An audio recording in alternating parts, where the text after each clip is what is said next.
Welcome back to Stacy So and So. Thank you for joining me again this week. So today's project is another for my Make Do and Mend playlist. And it's not about necessarily altering something to make it fit me because it's too big. I am taking a pair of pants that I had that I really liked, and they fit really well because they had a drawstring elastic waist. But I wore them while I was cleaning the bathroom, and I got splattered with bleach. And so I'm like, you know what? Let's cut them off and make a pair of shorts. All right, so here are the pants. They're a little wrinkly. I'm going to have to iron them. But as you can see, there are little spots, mainly on the bottom half of the leg where I got completely splattered with bleach. Now, fortunately, there are only, I don't know, a couple of very small little dots up here. There's one on the pocket and one here. That's fine. Most of the big spots are below the pocket. So we're going to cut them straight across here. And I thought, you know, if I hem them, it's going to look kind of funny because the pockets could be like right there at the hem. So as of right now, at the bottom, I have about an inch. And then I remembered I still had a bunch of my leftover patchwork bias tape. And like this section especially kind of coordinates, as well as some of the colors in this. So I'm going to cut them across. I'm going to, make sure that I take time to save the buttons off of the bottom of the pant and make myself a new pair of shorts. Okay, so first thing was give them a little bit of a press and then decided where I wanted to cut them off. And here are the leftover parts of the leg, and I saved the buttons as well because they can always be reused, as well as the pieces of the leg left over. What I will probably do is hold on to this and use it if I need to make patches. You know, probably won't use the part with the bleach. That part will probably get cut off and used as a rag for dusting. So try to reuse everything that, you know, I recycle as much as I can. So pull these up.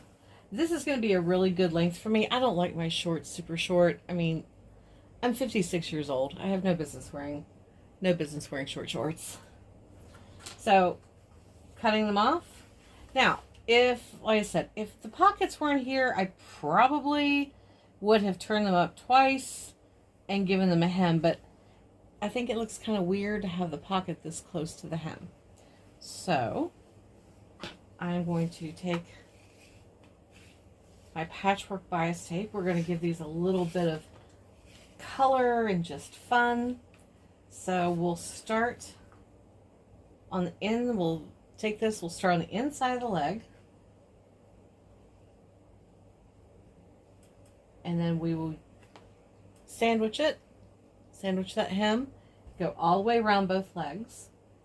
And then what I'm thinking, just to add a little bit extra color, and because I still have like a little tiny dot here of bleach and a little tiny dot here, I think we'll add some patches because I still have extra of all these fabrics. We'll do some decorative patches, and being that these buttons are plain, I think I may take those off and change them out for a more decorative, there we go, more decorative style button, just to make these a little bit more colorful and a little bit more fun. So let's get started. Okay, well that was easy. Look how cute. I really like the way it looks on the hem, and I found actually new buttons. The buttons I took off of the lower part of the leg, the buttons were too big for the buttonholes on the pocket, so I found some cute little stripe buttons that coordinate with some of the patchwork bias tape. So now I'm going to cut some patches and cover up these little bleach spots and probably add a couple extra just for decorative.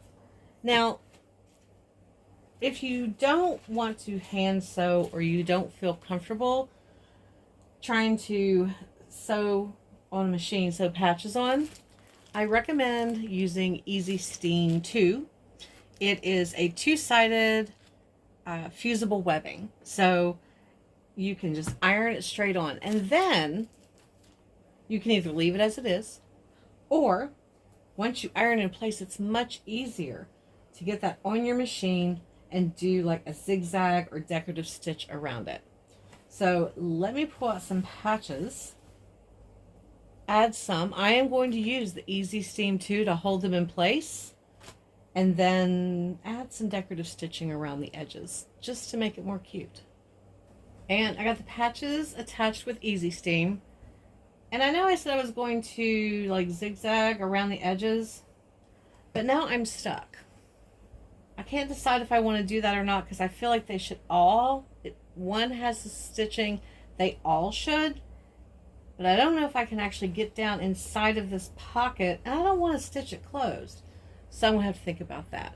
But for now, I think I'm ready to try them on with a t-shirt and maybe a pair of sandals or a pair of tennis shoes. A couple of things to keep in mind if you decide to cut off a pair of pants and make them shorts. Always remember, measure twice, cut once. So just make sure that you use your measuring tape or a ruler to make sure that the inseam on both legs are the exact same, and be sure to cut straight across, because otherwise the bottom of your shorts will be a little wonky, and you don't want that. That's really the main thing to remember. If you're hemming, or instead of using bias tape, be sure to leave yourself a little extra so you can fold it up twice when you hem. That way all your raw edges are encased and you end up with a very nice hem across the bottom of your pants. If you like the bias tape idea but you don't want to take the time to make the patchwork bias tape, you don't have to. You can purchase any color that you want that coordinates with the pants that you're cutting off, and then grab some of your extra scraps and fabric scraps laying around that coordinate with that bias tape and just make little patches. That'll work too. So you don't have to take the effort of making the patchwork bias tape if you don't want to. So thank you for joining me again this week. If you hang on for just a second, I'll show you the final results of my shorts. So until next time, have a great day and happy sewing.